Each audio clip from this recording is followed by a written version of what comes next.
लेकिन वह लीला थी दाता की, अपनी समर्थता दिखाई, आज सच्चाई ऊपर आई और पूरा विश्व धिक्कारेगा उन दुष्ट लोगों को जिन्होंने इतना दूर कर दिया समाज को, जो बहुत पहले हमारे पास आकर कल्याण कराना था।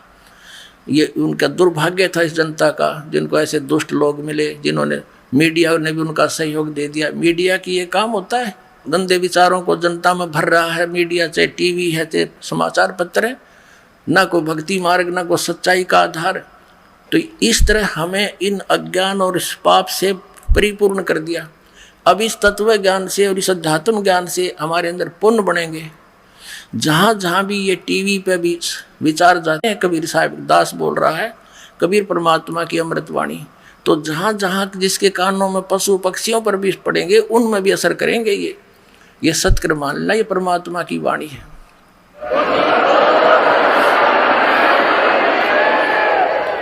तो पुण्यात्मा, उस समय इस बौद्ध धर्म का बहुत शीघ्रता से प्रसार हो रहा था और उनके जो वो संत थे वो जगह जगह जाकर के धर्म परिवर्तन यानी अपना मार्ग प्रदर्शन कर रहे थे, भोली आत्मा ग्रहण कर रही थी। उस समय शंकराचार्य जी का जन्म यानी आना हमारे लिए वरदान सिद्ध हुआ। लेकिन बात वही रही, आसमान से गिरे और खजूर पर अटक गए, फिर भी वहीं के वहीं रहे। लेकिन इतना अवश्य किया उन्होंने। वैसे तो दास तो ये कहेगा कि परमात्मा की ही दया थी, वो तो काल ने श्रृंगार के भेजा था जी शंकराचार्य। उसका तो विधान था कि जीव ही ब्रह्म है, उसने तो यही स्टार्ट कर दिया कि तू खुद ही भगवान है, तू अपने आप को पहचान ले, तू आत्मा है, शरीर नहीं, बॉडी नहीं, मन नहीं, बुद्धि नहीं, चित्त नहीं, अहंकार नहीं, तू भगवान है। आत्मा को कोई दुख सुख होता ही नहीं, ये है उसका फाइनल विधान। बता, ये कोई बात हुई? ये भी नास्तिक बनाने का एक दूसरा जो ट्रेंड था उसका, काल भगवान का। फिर परमात्मा ने देखा, दया करी कि उसके इस विधान ने कोई स्वीकार करने को तैयार नहीं कि क्या बक रहा है, ये क्या बोल रहा है, जीव ही भगवान है। फिर इसने मालिक ने दया करी इसके ऊपर कि भगवान शंकर की पूजा करो, भगवान विष्णु की पूजा करो, हैं मंदिर बनवा दो, वो भगवान शिव की, भगवान विष्णु की, भगवान कृष्ण की, श्री राम की, ये पूजा शुरू करवा दी। जब जनता ना मानती दिखी तो, और इसको ज्ञान था नहीं, क्योंकि सतयुग के ब्राह्मणों ने ज्ञान नहीं था, इस कलयुग के ब्राह्मण शंकराचार्य ने कहाँ से होगा। और दूसरी बात रही कि इनके भगवानों को ज्ञान नहीं था, जिनकी ये पूजा दृढ़ करके चले गए और कर रहे हैं अभी तक। किसको? श्री विष्णु जी को, श्री ब्रह्मा जी को, श्री शंकर जी को। हमारे सदग्रंथों का ज्ञान नहीं था। अपुण्य आत्माओं, ये एक बहुत बड़े आश्चर्य की बात है। और दास सरलता से कह देता है, क्योंकि मुझे पूर्ण विश्वास हो चुका है परमात्मा के ज्ञान का, अध्यात्म मार्ग का। अब इनको ही अपने सदग्रंथों का ज्ञान नहीं था, वेदों का ज्ञान नहीं था। श्रीमद् भगवत गीता इन चारों वेदों का निष्कर्ष है, इनका जो है सारभूत समझो, उनका एक संक्षिप्त के अंदर ये वर्णन अधिकतर कोड वर्डों में है। यानी वेदों से तो परिचित हो ही नहीं, क्योंकि वो तो आपके पहुंच से ही बाहर हो गए। लेकिन श्रीमद् भगवत गीता भी परमात्मा ने दया करी, इस काल भगवान से बुलवा दी श्री कृष्ण में प्रवेश करके। न युद्ध के अंदर ज्ञान का के मेल, दोनों तरफ हथियार लिए खड़े, वहां ज्ञान बोला जा रहा है।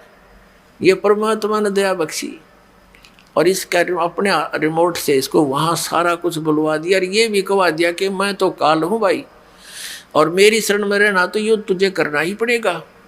और यदि तुझे परम शांति चाहिए तो उस परमेश्वर की शरण में जा जो परम शांतिदायक है। उसके विषय में स्वयं कह दिया कि मैं नहीं जानता, चौथे अध्याय के 34वें श्लोक में। उसको तो तू किसी तत्वदर्शी संतों के पास जाकर उस तत्व ज्ञान को समझ, जिस तत्व ज्ञान में उस परमेश्वर ने स्वयं आकर अपनी महिमा की जानकारी दे रखी है। वो सच्चिदानंद घन ब्रह्म की वाणी है, उसको समझ। तो पुण्यात्मा, इस आदि शंकराचार्य जी ने अपना तो सिद्धांत बता दिया कि अहम ब्रह्मास्मि, अयम आत्मा ब्रह्म, तत्वमसि, प्रज्ञानम ब्रह्म। इन्होंने 4 मठ स्थापित किए, 4 पीठ स्थापित की, पूर्व पश्चिम उत्तर दक्षिण में। इनके न्यारे न्यारे अपने पदाधिकारी शंकराचार्य बना दिए। उनको प्रत्येक को एक एक वेद कि तू सिर्फ इस वेद को पढ़ेगा, इसका प्रचार इस क्षेत्र में करेगा, और ये तेरा मंत्र है अयम आत्मा ब्रह्म। और दूसरे का महावाक्य बता दिया तत्वमसि, तत्त्वमसि। तत्व माने वह परमात्मा, तू ही है। तो माने तू, असी माने है वो परमात्मा तू ही है।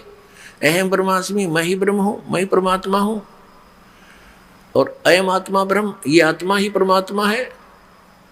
फिर भक्ति की क्या आवश्यकता रहेगी? और फिर ये कि भगवान विष्णु की पूजा करो, भगवान शिव की पूजा करो। फिर जब भगवान शिव और कृष्ण और रामचंद्र जी है तो जीव क्या रहा? फिर ये जीव आत्मा ब्रह्म कैसे होगी? तो इसको कहते ऊआबाई। कबीर साहब ने, उस परमेश्वर ने सच्चिदानंद घन ब्रह्म की वाणी में 5वें वेद में कहा है कि माला पैर हुए हैं मुक्ता, सटदल ऊआबाई बकदा। ये पैर का कंठी माला, ला के माथे में बिंदी तिलक, और ऐसे दिखे जैसे बड़े पहुंचे हुए महापुरुष होंगे। परमात्मा कहते कंठी माला सुमरणी, और पैरे से क्या हो? ऊपर डूंडा साध का भीतर रख्या खो, अंतर रख्या खो। ऊपर तो महात्मा दिखा, संस्कृत में बोला है, माला पैर रखी, टक्की बिंदी ला रखी है, कहते मुंड मुंडा रख्या ना, गोट कति उस तरह फिरवा रख्या। कहते ऊपर डूडा साध का, ऊपर तो लोग दिखाओ ऐसा दिखा महात्मा ही पड़ा है, अंतर रख्या खो, अंदर खख भी ज्ञान नहीं तेरे पास, तो आप भी डूबर, अनुयायियों ने भी डुबोएगा। तो पुण्यात्माओं, हम खजूर पर अटके हुए थे, और कबीर परमेश्वर पूर्ण परमात्मा हमारे पिता ने 600 वर्ष पहले हमें उस खजूर से उतारने की चेष्टा की थी कि नीचे आ जाओ, लेकिन हम नीचे ना आकर के गालियां देने लगे उसको, क्योंकि हमने वो खजूर ही पृथ्वी मान रखी थी। घने दिन तो वहीं लटक रहे थे बहुत वर्षों से। तो पुण्यात्माओं, अब परमात्मा ने हमारी आंखें बनाई ज्ञान वाली, अध्यात्म ज्ञान का हमारा मोतियाबिंद हो गया था। उस मोतियाबिंद के ऑपरेशन करने के लिए पहले तो आपको शिक्षा दी, फिर इस दास को ये दीक्षा दी और ये ज्ञान दिया कि अब ये दास सर्जन बना दिया आप सभी का अध्यात्म अज्ञान का, वो मोतियाबिंद का ऑपरेशन कर देगा और आपने साफ दिखाई देगा। आप सफल होगे, ज्ञान को समझेंगे।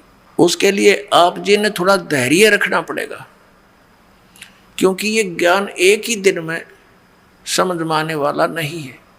1-2 घंटे के सत्संग में आपको ये समझ में आने वाला नहीं है। लेकिन कहते हैं धीरे धीरे रे मना, और धीरे सब कुछ हो, माली सी चैसो घड़ा, समय आए फल हो। तो धीरे धीरे इसको सुनते रहना, आपको बहुत राहत मिलेगी, ज्ञान भी मिलेगा। तो प्रसंग चल रहा है कि एक तो दास ने यहाँ एक शब्द बोल दिया कि इन शंकराचार्यों और हमारे धर्मगुरुओं मंडलेश्वरों, इन महंतों संतों को तो ज्ञान होगा कहाँ? जिन भगवानों की ये पूजा दृढ़ करते हैं और कराते हैं, हमें बता रहे हैं ऐसा करो, उनको ज्ञान नहीं अध्यात्म। तो ये बात बड़ी खटके की है और बहुत बड़ा विवाद पैदा कर सकती है यदि दास इसका रिमोट, इसका स्विच नहीं दबाएगा। अर्थात आपको सच्चाई नहीं दिखाएगा तो आम व्यक्ति न सोचेगा ये तो झूठ बोलता है रामपाल, और ये कोई बात हुई, ये कैसे कह दिया ब्रह्मा विष्णु महेश को ज्ञान नहीं ये दास ने नहीं कह दिया, इनके इतिहास ने बता दिया। और दास ने इनका इतिहास जीवनी पढ़ ली और इन्हीं उन हमारे धर्मगुरुओं के द्वारा अनुवादित है। ये दास अनुवाद करता तो इन्होंने सोचा यो संस्कृत ना पढ़ रहा है, यो क्या अनुवाद करेगा, झूठ बोलता। जैसा कि हमारे भगवान के साथ इन्होंने किया था 600 वर्ष पहले। परम पूज्य कबीर परमेश्वर जी ने अपनी प्यारी आत्माओं को ये सत संदेश देने की चेष्टा की थी, लेकिन इन मोतियाबिंद वाले व्यक्तियों ने, इन अज्ञानी धर्मगुरुओं ने परमात्मा को ये कह करके हमसे दूर कर दिया, नकार दिया उसके ज्ञान को कि कबीर तो अशिक्षित है, ये संस्कृत भाषा पढ़ा नहीं, क्योंकि ये शूद्र जाति में रहता है, शूद्र जाति में पल रहा है। और इसको कौन पढ़ावे संस्कृत, क्योंकि ब्राह्मण के अतिरिक्त दूसरा संस्कृत पढ़ ही नहीं सकता था। और हमारे परमात्मा 600 वर्ष पहले कहा करते थे कि ये 3 देव की करते भक्ति, उनकी कदे ना हो मुक्ति। यह लड़ाई थी भगवान की परमात्मा कबीर जी के साथ। और ये अज्ञानी हमारे धर्म गुरुओं ने हमारे हिंदू धर्म के व्यक्तियों को, हमारे पूर्वजों को हमारे ही पिता के विरुद्ध कर दिया कि झूठा है, कपटी है, धर्म के विरुद्ध बोलता है, इसको मार डालो, काट दो। ऐसे सितम ढाए, लेकिन वो तो परमात्मा थे, उसका कुछ बिगाड़ नहीं सके। लेकिन मानने भी नहीं और मानने भी नहीं दिया। ऐसे ही परमात्मा उन मुल्ला और काजियों को कहा करते थे कि तुम मिसगाइड किए हुए हो। हजरत मोहम्मद जी ने ये बिस्मल करने की बात नहीं कही थी, तुम अपना मनमुखी ये मार्ग चला रहे हो, पाप का भागी बना रहे हो पूरे समाज को।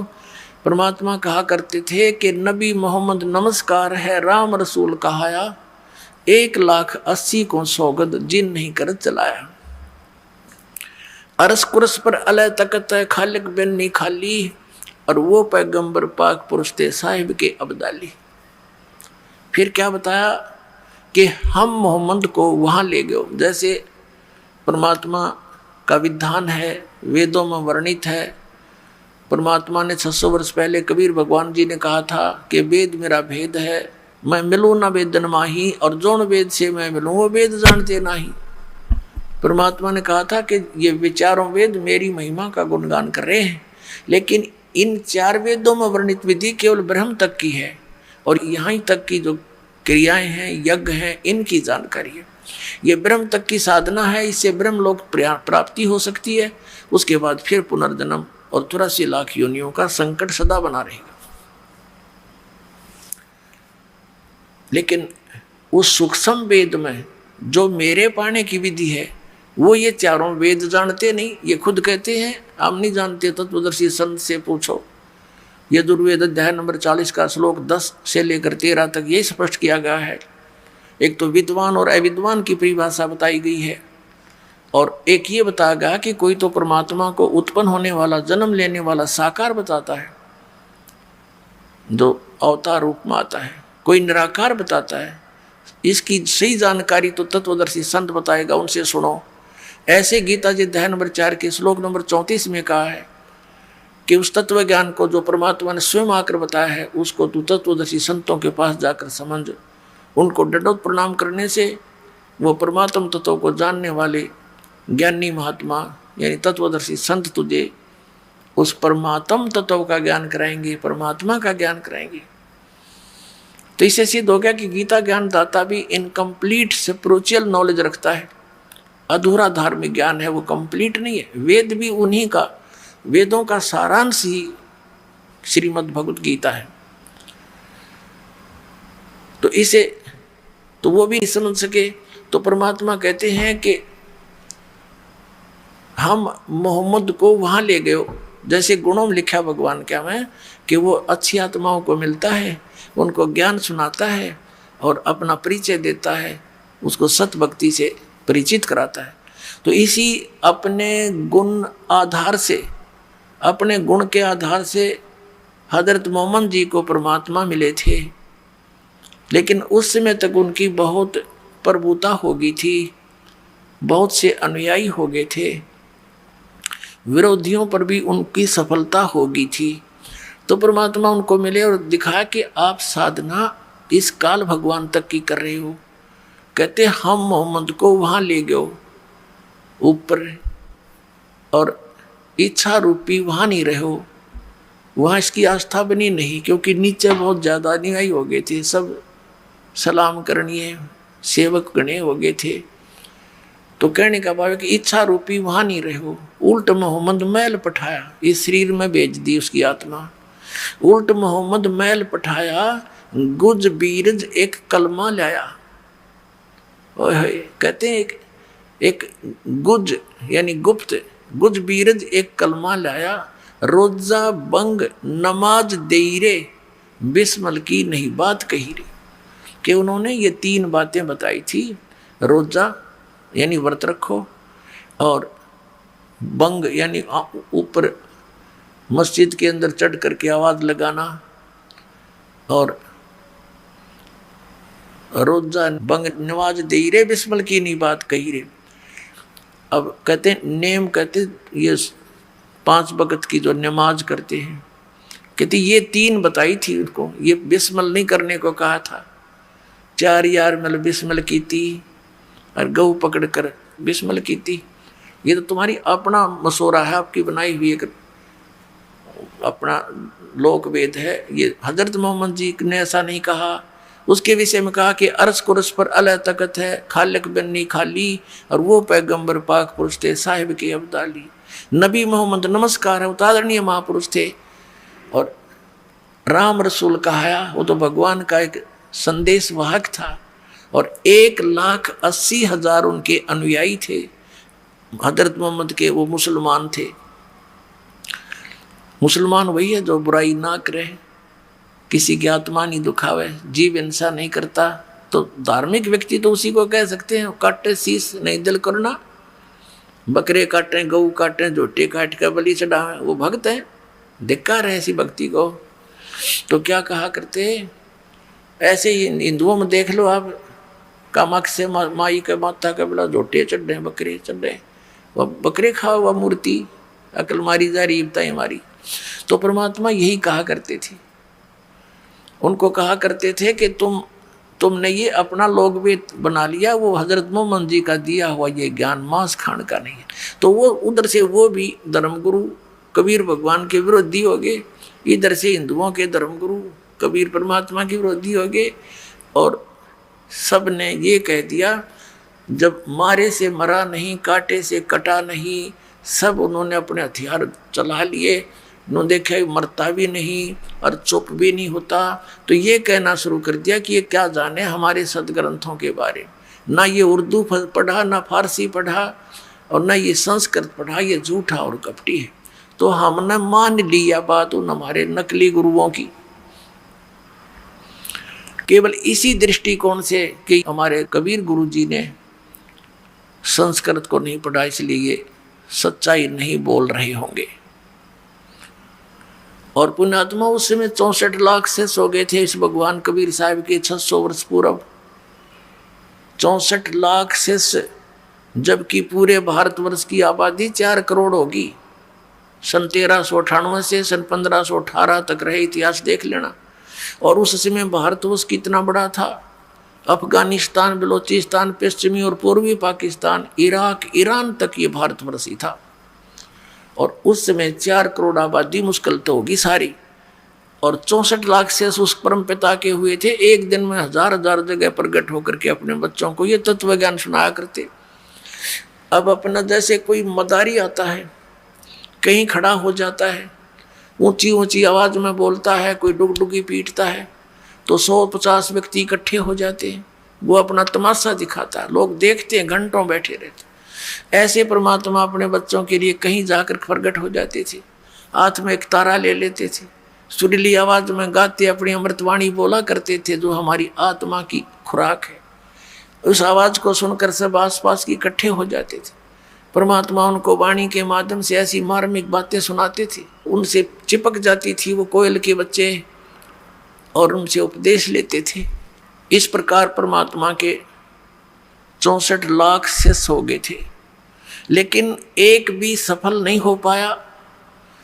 कारण यही था कि हमने उनको संत माना, गुरु माना और ऐसे ऐसी लीलाएं की, इतने सुख दिए उनको, जो भी उनकी शरण में आया आशीर्वाद से ठीक।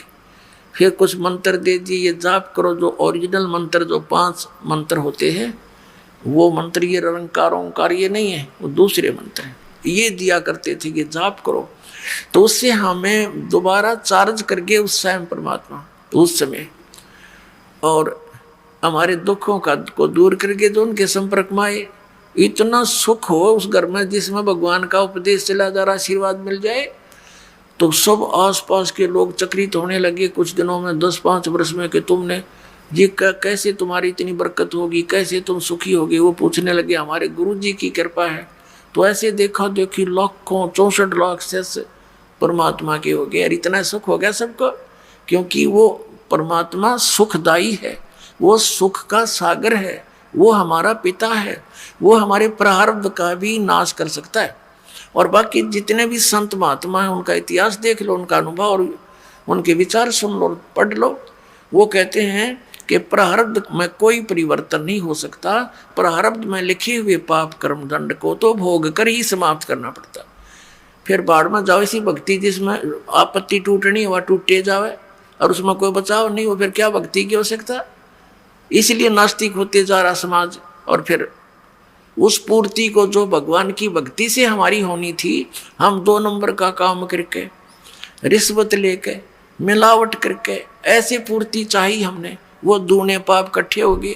एक बार तो धनी होता दिखे, फिर बिरान माटी दुर्गति बीमारी पता नहीं कितनी आपदाएं इंसान पर आ जाती है, तो वहीं का वहीं फिर खड़े हो गया करके, भगवान से दूर भी हो गए, राहत भी नहीं मिली। तो भक्ति की विधि की कमजोरी थी, परमात्मा पूर्ण ब्रह्म की सत साधना ना मिलने से, जो पाप नाशक है उसकी शरण ना मिलने से, हमने जो हमारे पाप नाश नहीं कर सकता, उन भगवानों को पाप नाशक जान के लोक वेद के आधार से स्वीकार कर रखा था। ये मूल कारण था। अब हम उन्हीं सदग्रंथों को ग्रहण करेंगे, उस ज्ञान को ग्रहण करेंगे जो हमारे सदग्रंथों में विद्यमान है। तो प्रसंग चल रहा है, परमात्मा कहते हैं कि पीछे लग गया जाऊं था लोक वेद के साथ, रास्ते में सतगुरु मिल गए और दीपक दे दिया हाथ। अब कबीर परमात्मा ने इस दास को मेरे पूज्य गुरुदेव के माध्यम से ये तत्व ज्ञान रूपी दीपक मुझे दे दिया। अब उस रोशनी में, उस टॉर्च में ये दास आप भी उसी ठीक रास्ते से जा रहा है, और जो दास पर विश्वास करते हैं उनको भी वो टॉर्च दे देता हूँ जो मालिक ने मुझे दे रखी है। और आप भी फिर उसी टॉर्च को देख देख कर चलोगे, भटकोगे नहीं मार्ग को। अब जब हमारी आंखें बनेगी, अंधा तो कहीं भी कोई भ्रमित कर सकता उसको। तो पहले दास चाहता कि आपकी आंखें बनाऊं, इनको आंखों की रोशनी लाऊं, यानी तत्व ज्ञान रूपी ये ज्ञान आपको दूं, और ये चश्मा समझो, और मोतियाबिंद का ऑपरेशन करूं। ये बरवाला आश्रम में ही केवल ये मोतियाबिंद का ऑपरेशन है ज्ञान का, न विश्व में कहीं पर भी ज्ञान नाम की चीज नहीं। ये सत्य मान लो।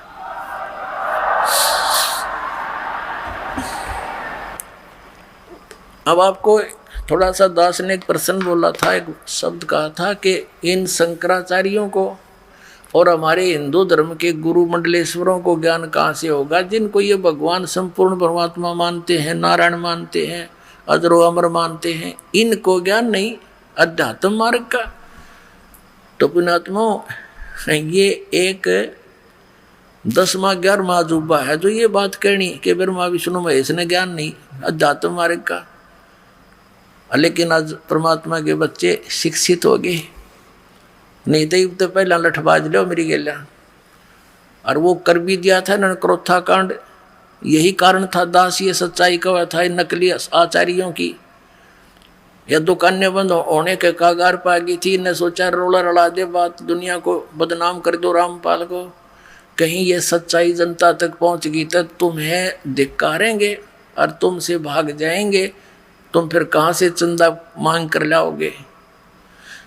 तो वो क्रोथा कांड करा दिया, लेकिन वह लीला थी दाता की, अपनी समर्थता दिखाई, आज सच्चाई ऊपर आई और पूरा विश्व धिक्कारेगा उन दुष्ट लोगों को जिन्होंने इतना दूर कर दिया समाज को, जो बहुत पहले हमारे पास आकर कल्याण कराना था। ये उनका दुर्भाग्य था इस जनता का, जिनको ऐसे दुष्ट लोग मिले, जिन्होंने, मीडिया ने भी उनका सहयोग दे दिया। मीडिया की ये काम होता है, गंदे विचारों को जनता में भर रहा है मीडिया, चाहे टीवी है चाहे समाचार पत्र है, ना कोई भक्ति मार्ग ना कोई सच्चाई का आधार। तो इस तरह हमें इन अज्ञान और इस पाप से परिपूर्ण कर दिया। अब इस तत्व ज्ञान से और इस अध्यात्म ज्ञान से हमारे अंदर पुण्य बनेंगे। जहाँ जहाँ भी ये टीवी पे भी विचार जाते हैं, कबीर साहब दास बोल रहा है कबीर परमात्मा की अमृतवाणी, तो जहाँ जहाँ जिसके कानों में पशु पक्षियों पर भी पड़ेंगे उनमें भी असर करेंगे। ये सत्कर मान लेना, ये परमात्मा की वाणी है।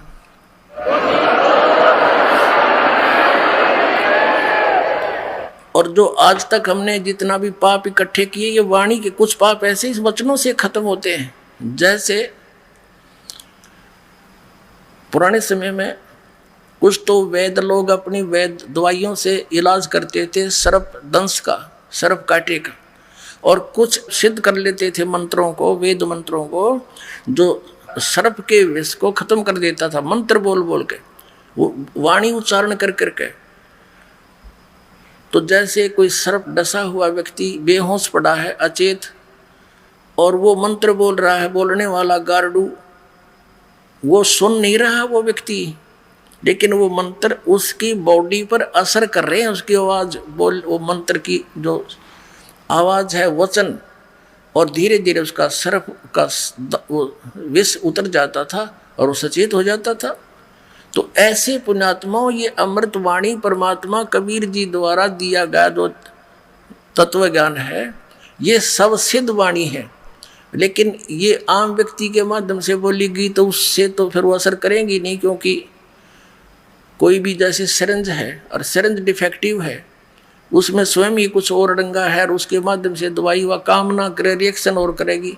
तो परम संत जो उसका अधिकारी, उसके माध्यम से फिर वही वचन, वही औषधि बोली दी जाएगी कानों के माध्यम से, तो वो तुरंत असर करेगी। और जो नहीं सुन सकता, नहीं समझ सकते, पशु पक्षियों पर भी ये उस गार्डू के मंत्र की तरह काम करेगी।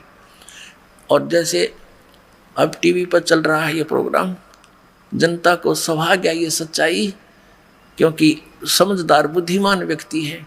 आज कोई बालक नहीं, कोई इसको ढूंढना में बलो दे। अब तो दूध के जले हुए फूक मार मार कर पीवेंगे इस लस्सी को भी। तो दास चाहता है कि अच्छी तरह समझें, खूब ध्यान से सुने, 100 बार सुने, और फिर नाम लेना हो, आते कल्याण हो जाएगा, असमंजस में ना रहें। तो ये जो ज्ञान है, अब इस मीडिया का काम ये चाहिए था कि इस ज्ञान को पूरे विश्व में फैलावे, और इसका असर होगा सब प्राणियों पे, और जो इसमें सहयोग देता उसको भी पुण्य होता है। अरे नकरा सारा उल्टा काम कर्म फोड़ दिया, अपने अपने भाग बिगाड़े और जनता को भगवान से दूर करने के ये महापापी हो गए। अब दास की प्रार्थना है कि पीछे हुआ सो हुआ, अब तो समाज जागना चाहिए, और एक दिन आवेगा, याद रख लेना। इस परमात्मा के दास जो बोल रहा है भगवान की वाणी, इसके अतिरिक्त कोई सत्संग टीवी पर नहीं रहेगा, ये याद रख लेना इस बात को। वो ज्ञान है, सारी बकवास सुनाने लग रहे, वही सतनाम, वही सतलोक, वही सचखंड, वही राधा स्वामी धाम, वो सतनाम, ये इनके सत्संग, शर न पैर किसी का। और ये तो हमारे धर्म गुरु सुनाते हैं, सारा गीता जी के विपरीत ज्ञान, वेदों और पुराणों के विपरीत ज्ञान देते हैं। इन्हें कौन सुना करेगा? ये ऐसे बकवादों को जो इन हमारे अंदर ठोक रखी थी, हमें मूर्ख बना रखा था, कोई नहीं सुनेगा। तो एक दिन ऐसा आएगा केवल यही सत्संग विश्व में और यही ज्ञान और एक भगवान कभी साहब ही रहेगा। ये भगवान का आदेश समझ लो। और पूरे विश्व में सतयुग जैसा माहौल होगा। अब होगा ये जय गुरुदेव मथुरा वाला शिवदयाल जी वाले विचारों को नई बोतल में डालकर जय गुरुदेव बनाकर धर गया, और सन 1950 से सत्संग कर रहा है। और अब इनकी मृत्यु हुई अभी इस मई के महीने में। उस श्री तुलसीदास जय गुरुदेव पंथ के प्रवर्तक की। और ये कहा करता था कि जय गुरुदेव सतयुग आओगा, हमारा जन्म भी ना हुआ था। हम जब थोड़े बहुत होश में आए, जब द्वारों पर लिखा देखा करते जय गुरुदेव सतयुग आओगा, जय गुरुदेव सतयुग आओगा। वहाँ भी बड़ी अच्छी बात, सतयुग आओगा, हमारा सही टाइम पर जन्म हो गया। अब कलयुग तो और आ गया, पर सतयुग आसपास दिखा नहीं हमने। कलयुग और आ गया, बल्कि उससे बढ़ गया। वो पुण्यात्मा थे, बहुत पुण्यात्मा थे, पिछले जन्म के भक्ति से परिपूर्ण थे। लेकिन आगे जैसे कोई बैटरी चार्ज होती है पहले की, उस इन्वर्टर की बैटरी चार्ज है, चाहे उस पर चार्जर भी नहीं लगा रहा, कनेक्शन कट रखा है, तो भी वो अपना काम करती है। पंखा भी चलता है, ट्यूब भी जगती है, और ऐसे लगता है बिल्कुल ठीक है। आगे चार्जर ना होने से एक कदम सब सुविधाएं बंद हो जाती हैं, वो फिर फटफट करके बंद हो जाता है। तो ये पुण्यात्मा थे। शिवदयाल जी राधा स्वामी पंथ के प्रवर्तक को परम धनी मान के इसका फंस गए, उसी परंपरा से जुड़े हुए थे, क्योंकि अब स्वयं इनके वचन में शक्ति थी। पिछले पुण्यकर्मी प्राणी थे, उनसे भी अधिक थोड़े ही समय में जनता को अपने पीछे लगा लिया, महात्मा बुद्ध की तरह। और पुण्यात्माओं, सत्कर्म मान लेना, ये राधा स्वामी पंथ, धन धन सदगुरु पंथ, सच्चा सौदा पंथ, और ये बालयोगेश्वर पंथ, और ये निरंकारी पंथ, ये सारे काल प्रेरित पंथ है। और इनके द्वारा बताई गई साधना बिल्कुल यूजलेस है, इसका कोई लाभ नहीं, क्योंकि ये शास्त्र अनुकूल नहीं। तो पुण्यकर्मी प्राणी अपने आप पिछले संस्कारों से थोड़ा बहुत लाभ हो रहा था, जैसे दास बता रहा था, और इन्हीं को श्रेय मिल रहा था। अगर ये भक्ति स्टार्ट ना होती, दाता हम दया नहीं करते, तो वो चीन जैसा हाल भारत में हो जाना था, और 50-100 वर्ष के बाद। ये गारंटीड बात समझे। भक्ति में आस्था नहीं रहती, सभी भगत इतने, और जो की तो बकवाद दे, किसी ने विकार छोड़ नहीं रखे, कोई बुराई त्याग नहीं रखी है, सब वही नो के रिश्वतखोरी, शराब के ठेके बढ़ गए, तम्बाकू का सेवन बढ़ गया, भांग पीने लग गए, सुल्फे पीने लग गए बच्चे। अब इस ज्ञान से अब धीरे धीरे देखना, ऐसे शांति आ जाएगी। माया किस लिए जोड़ती हूँ? बड़ी कोठी बनाएंगे, बड़ी कार खरीद कर चलेंगे, और 1 मिनट में मृत्यु हो जा, कुत्ता बन के सैर सपट्टा, कभी कार के नीचे घर, कभी कोठी के पीछे गए, वहीं घूमया करेगा। तो जो कार्य हमने करना चाहिए था वो भूल रहे थे हम, अब उसको करेंगे। और उसके करने से ये सुख जो भौतिक है, ये तो बिना मांगे आपके चरणों में पड़े रहा करेंगे। ये परम पिता का वचन समझ लेना, कबीर भगवान का। सत्कर मानना। तो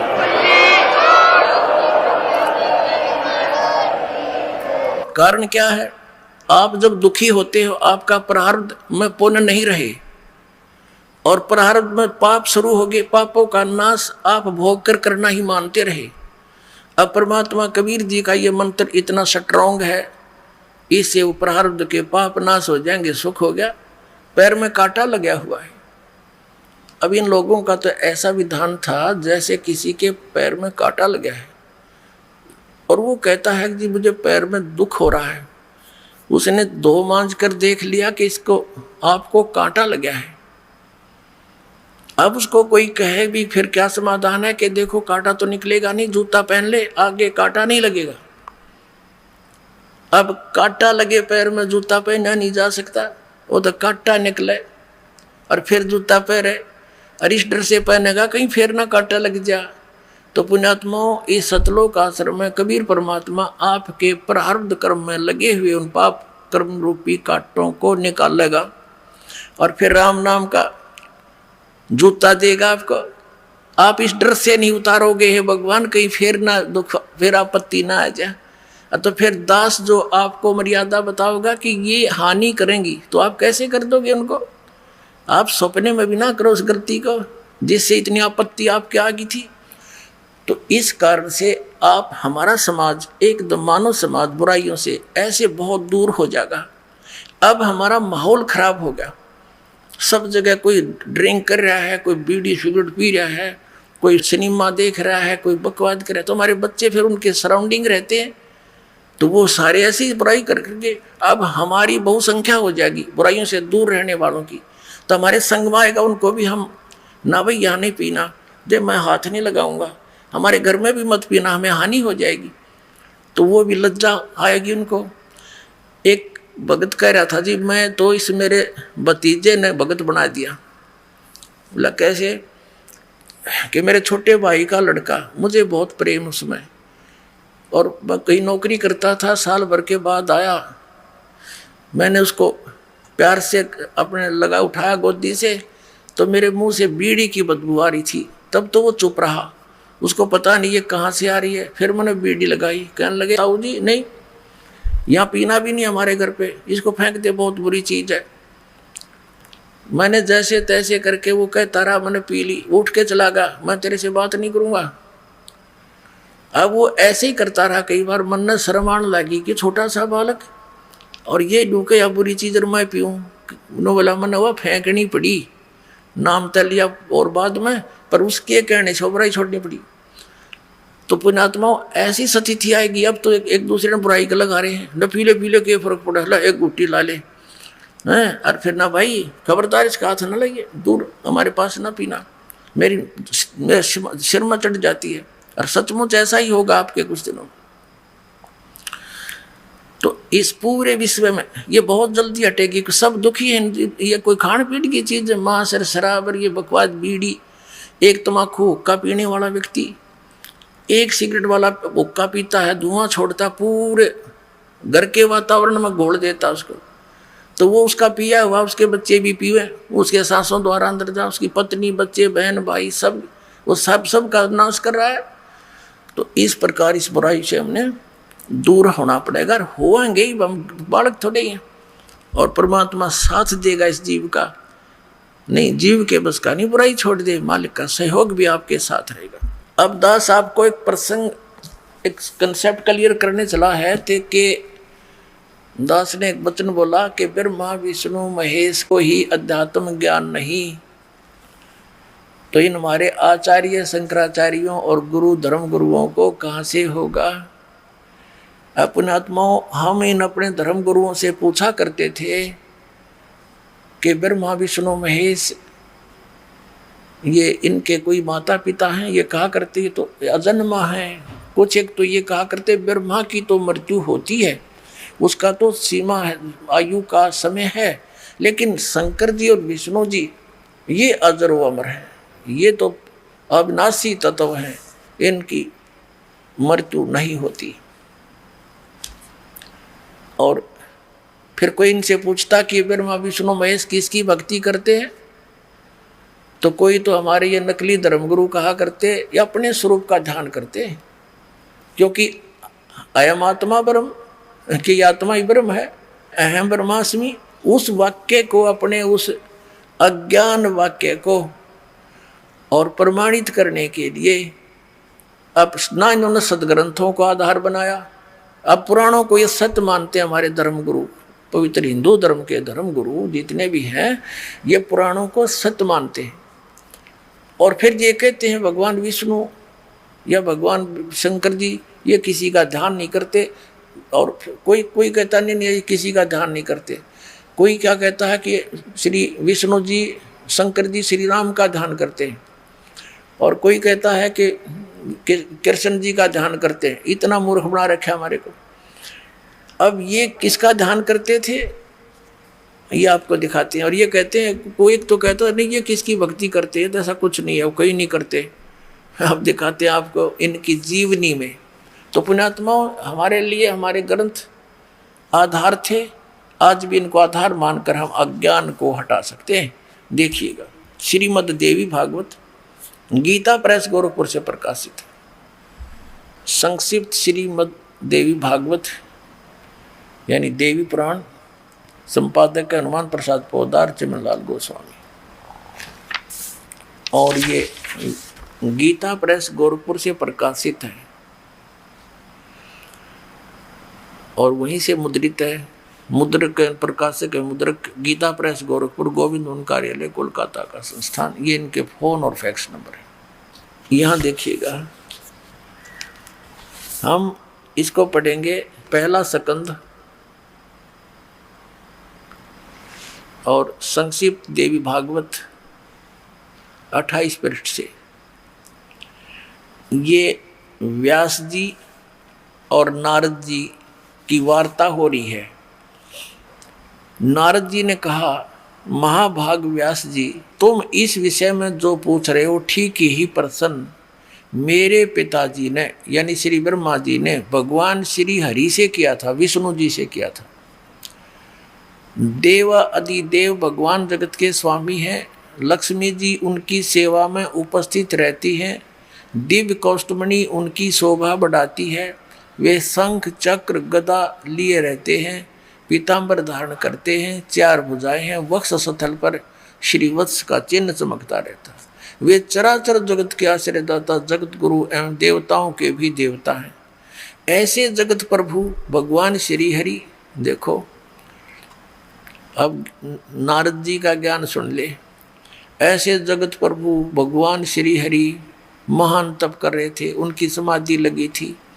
यह देखकर मेरे पिता ब्रह्मा जी को बड़ा आश्चर्य हुआ। वह अतः उन्होंने उनसे जानने की इच्छा प्रकट की।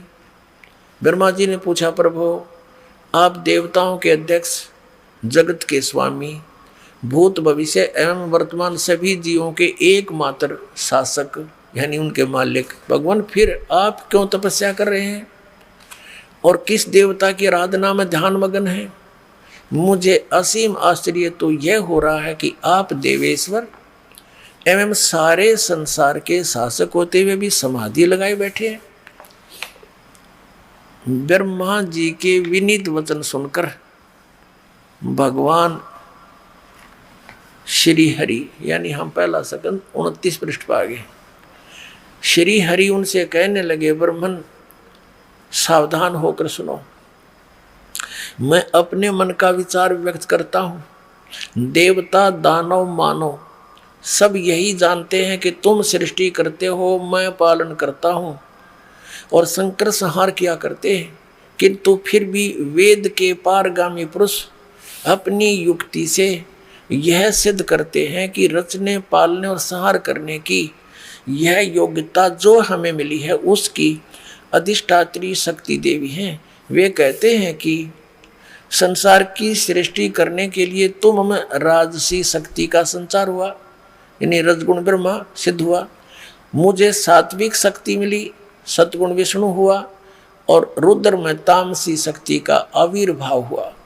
उस शक्ति के अभाव से तुम इस संसार की सृष्टि नहीं कर सकते, मैं पालन करने में सफल नहीं हो सकता और रुद्र से भी संहार कार्य होना भी संभव नहीं। ब्रह्मा जी, हम सभी उस शक्ति के सहारे ही अपने कार्यों को सदा सफल करते हुए आए हैं। सुवर्त प्रत्यक्ष और परोक्ष दोनों उदाहरण मैं तुम्हारे सामने रखता हूँ, सुनो। यह निश्चित है कि उस शक्ति के अधीन होकर ही मैं इस शेष नाग की सैया पर सोता और सृष्टि करने का अवसर आते ही जाग जाता हूँ। मैं सदा तप करने में लगा रहता हूँ, उस शक्ति के शासन से कभी मुक्त नहीं रह सकता। कभी अवसर मिला तो लक्ष्मी के साथ सुखपूर्वक समय बिताने का सौभाग्य प्राप्त होता है। मैं कभी तो दानों के साथ युद्ध करता रहता हूँ। अखिल जगत को भय पहुँचाने वाले दैत्यों के विकराल शरीरों को शांत करना मेरा परम कर्तव्य हो जाता है।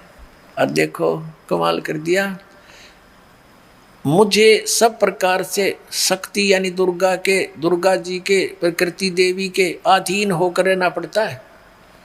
उन्हीं भगवती शक्ति का यानी दुर्गा का मैं निरंतर ध्यान किया करता हूँ। ब्रह्मा जी, मेरी जानकारी में इन भगवती शक्ति से बढ़कर दूसरे कोई देवता नहीं। अपने आत्माओं, ये आ गया अंत हमारे श्री विष्णु भगवान के अध्यात्म ज्ञान का।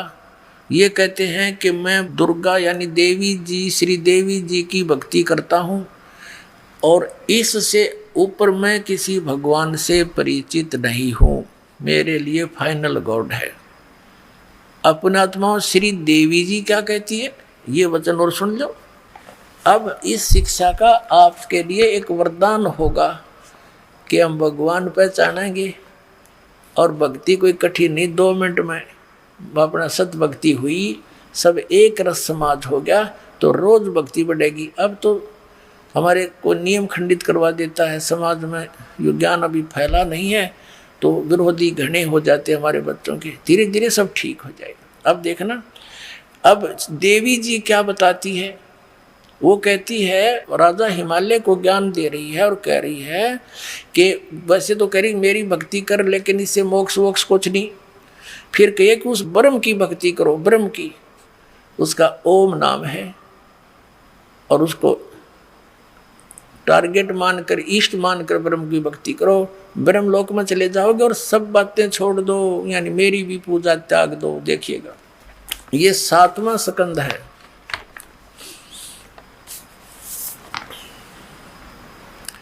संक्षिप्त देवी भागवत 562 पृष्ठ पे देवी द्वारा हिमालय को ज्ञानोपदेश यानी ब्रह्म स्वरूप का वर्णन। श्री देवी जी कहने लगी पर्वतराज, ये तो इन्होंने अपने बारे में बताया, फिर यहाँ से कहा कि उस ब्रह्म का क्या स्वरूप है यह बतलाया जाता है, जो प्रकाश रूप सबके अत्यंत समीप में स्थित हृदय रूप गुहा में स्थित होने के कारण गुहाचर नाम से प्रसिद्ध और महान पद अर्थात परंपरा पे है। देखना, वह समस्त प्रजा के ज्ञान से परे है, अर्थात किसी की बुद्धि में आने वाला नहीं है, यह तुम जानो। जो परम प्रकाश रूप है, जो सूक्ष्म से भी अत्यंत सूक्ष्म है, जिसमें संपूर्ण लोक और उन लोकों में निवास करने वाले प्राणी स्थित हैं, वही ये अक्षर ब्रह्म है, वही सबकी वाणी है, वही सबके प्राण है, वही सबकी वाणी है।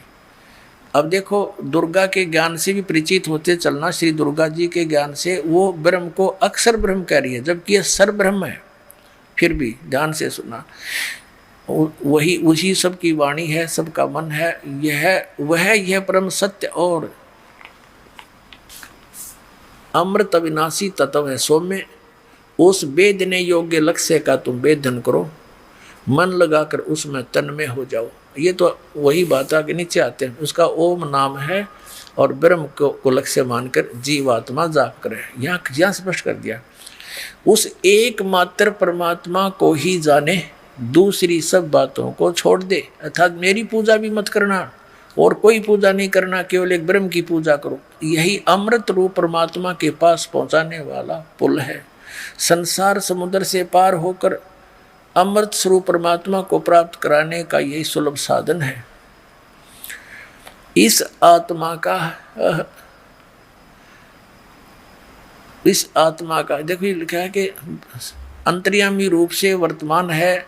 इस आत्मा का ओम के जप के साथ ध्यान करो, इससे अज्ञान में अंधकार से सर्वथा परे और संसार समुद्र से उस पार जो ब्रह्म है उसको पा जाओगे, तुम्हारा कल्याण हो। यानी ओम नाम जाप करो, ब्रह्म को इष्ट मानकर, नथिंग एल्स, और कोई नहीं पूजा करनी, तो वहाँ उसको पा जाओगे, तुम्हारा कल्याण हो। वो कहाँ रहता है ये देखना 563 पृष्ठ पे, वह यह सबका आत्मा ब्रह्म ब्रह्मलोक रूप दिव्य आकाश में स्थित है। हो गया, ये ब्रह्मलोक में रहता है वो ब्रह्म, और ओम नाम का जाप करो, ब्रह्मलोक में चले जाओगे उसके पास। इतना सा ज्ञान देवी ने दिया। अपनात्माओं, श्री देवी जी ने एक बात और स्पष्ट किया है कि वेदों को छोड़कर यानी और किसी भी ग्रंथ का आश्रय लेकर आध्यात्मिक साधना मत करना, वो ज्ञान भ्रमित है। इसके दिखाते हैं आपको, ये 7वां स्कंद और संक्षिप्त देवी भागवत 570 से लेंगे हम। यहाँ से प्रसंग चल रहा है। श्री देवी जी कहती है, राजन यानी पर्वतराज, ये हिमालय को बता रही है, हिमालय को श्री देवी बता रही है। क्या बता रही है, यहाँ आ जाते हैं हम 571 अपने काम की बात पढ़ देंगे 571 पर। वेद में कहे गए धर्म का परित्याग करके जो अन्य धर्म का अवलंब लेते हैं, राजा को चाहिए कि उन अधार्मिक व्यक्तियों को अपने राज्य से निकाल दे। ब्राह्मण लोग उन अधर्मिकों से न बातें करें और न उन्हें अपनी पंक्ति में बैठावें। और देखो, फिर क्या लिखा है कि इस जगत में तरह तरह के अन्य जितने शास्त्र हैं वे सभी श्रुति और स्मृति से विरुद्ध होने के कारण तामसी कहे जाते हैं। उन शास्त्रों का नाम है वाम, कपाल, कौलक और भैरागम। शिव ने मोह में डालने के लिए यानी धोखा देने के लिए, मूर्ख बनाने के लिए इन शास्त्रों का प्रतिपादन किया है। इनमें कहीं कहीं वेदों से अविरुद्ध अंश हैं, यानी वेदों के अनुसार ही हैं। वेदज पुरुष उस अंश को ग्रहण कर लें तो कोई दोष नहीं।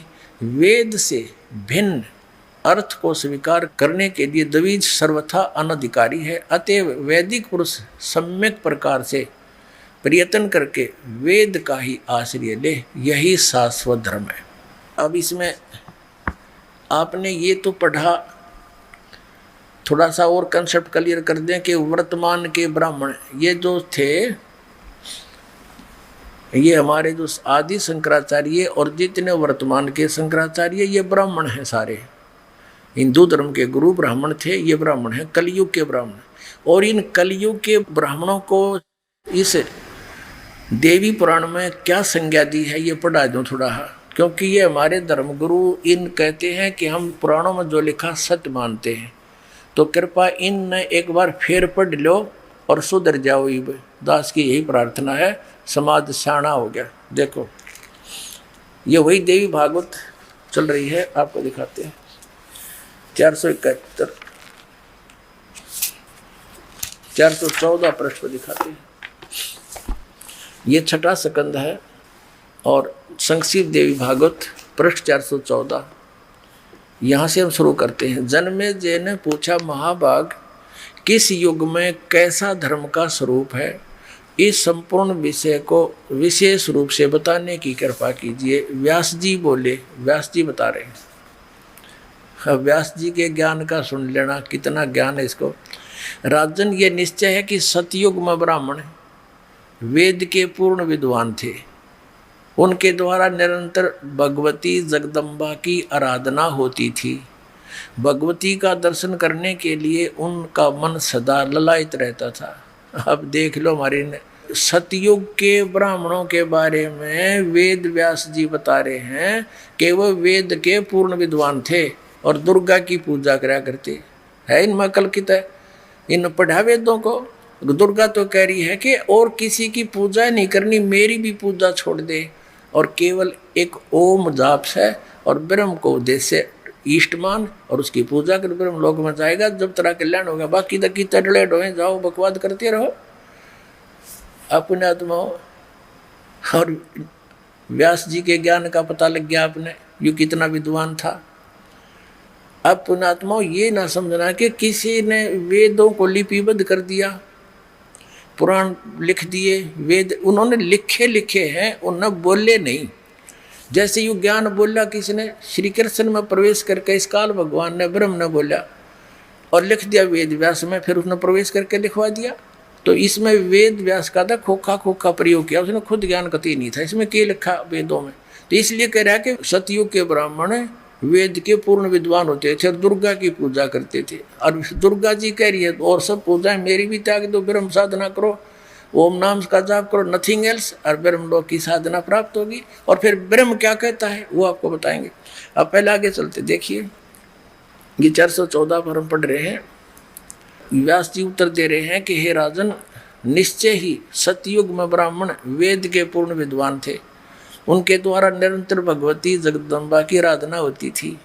भगवती का दर्शन करने के लिए उनका मन सदा ललायित रहता था।